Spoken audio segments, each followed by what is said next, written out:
Hi అండి. ఎలా ఉన్నారు అందరూ? బాగున్నారా? Welcome back to taste in tradition. ఎండాకాలం వచ్చేసింది కదా! ఎండాకాలం అంటేనే పచ్చళ్ళు. రకరకాల పచ్చళ్ళు అనేవి చేసేస్తుంటాం కదా! ఈరోజైతే చాలా సులువుగా అప్పటికప్పుడు చేసుకునే మామిడికాయ పచ్చడిని చూపిస్తాను. ఫస్ట్ టైం పెట్టేవాళ్ళు కూడా చాలా సులువుగా పెట్టేస్తారు. ఈ పచ్చడి 3 నెలల వరకు నిల్వ కూడా ఉంటుంది. ఆలస్యం లేకుండా స్టార్ట్ చేసేద్దాము. ముందుగా స్టవ్ మీద ప్యాన్ పెట్టుకొని అందులో 3 టీ స్పూన్ల మెంతులు వేసుకోవాలి. 2 టేబుల్ స్పూన్ల ఆవాలను కూడా వేసుకొని సిమ్ములోనే కొద్దిగా రంగు మారేంత వరకు ఫ్రై చేసుకోండి.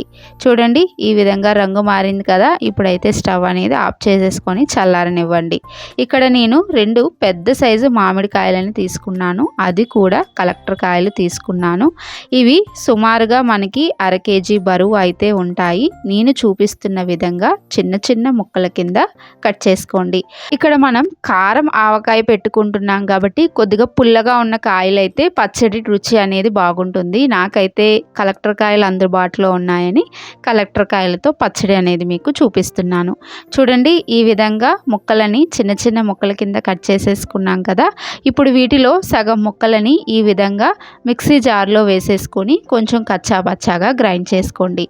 ఈ విధంగా గ్రైండ్ చేసుకున్నా పర్వాలేదు, లేదంటే ఒక మామిడికాయని తురిమేసుకున్నా పర్వాలేదు, కానీ ఈ విధంగా రెడీ చేసుకోవాలి. అలాగే ఇక్కడ మెంతులు ఆవాలు కూడా నేను పొడి చేసి పెట్టుకున్నాను. ఇప్పుడు ఒక మిక్సింగ్ బౌల్ తీసుకొని అందులోని సగం మామిడికాయ ముక్కలను అలాగే తురుముకున్న మామిడికాయను కూడా వేసేసుకొని 2 కూడా బాగా కలిసే విధంగా కలిపేసుకోండి. ఈ విధంగా కలుపుకున్న తర్వాత ఇందులోని 1/2 కప్పు కారం, గ్రైండ్ చేసి పెట్టుకున్న మెంతులు ఆవాల పొడి, 1/2 కప్పు ఉప్పు వేసుకోవాలి. అలాగే గుప్పెడంత వెల్లుల్లిపాయలను తీసుకొని దంచుకొని ఈ విధంగా వేసుకొని మొత్తం ఈ ఉప్పు, కారం, ఆవాలు, మెంతులు అన్నీ కూడా పట్టే విధంగా ముక్కలకి కలిపేసుకున్న తర్వాత ఇందులో నూనె అనేది వేసుకోవాలి. అయితే మీరు నువ్వుల నూనె లేదా వేరుశనగ నూనె కూడా తీసుకోవచ్చు.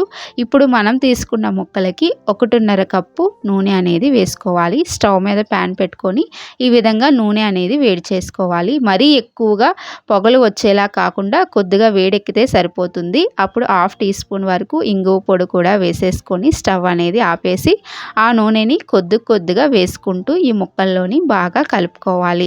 ముక్కల్లో నూనె ఈ విధంగా వేడి చేసి వేయడం వల్ల మనం అప్పటికప్పుడు అన్నంలో కలుపుకొని తిన్నా సరే బాగుంటుంది. అలాగే ఇక్కడ నేను మామిడికాయ అనేది తురుముకొని వేసుకున్నాను కదా! ఆ విధంగా వేయడం వల్ల మనకి ఆవకాయ అనేది చాలా ముద్దగా కలుపుకున్నప్పుడు ఆ తురుము అనేది పంటికి తగులుతూ చాలా రుచిగా ఉంటుంది. ఒకసారి ఈ విధంగా ట్రై చేసి చూడండి.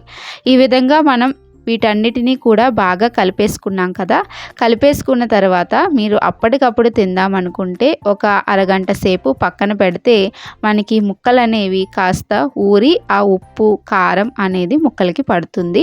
అప్పుడు తింటే బాగుంటుంది. ఇక్కడైతే మూత పెట్టేసి పక్కన పెట్టేస్తున్నాను. అరగంట తర్వాత మీకు చూపిస్తున్నాను చూడండి. నూనె అనేది కాస్త తేలి ఉప్పు, కారం అనేది ముక్కలకి పడుతుంది. అప్పుడు తిన్నా బాగుంటుంది.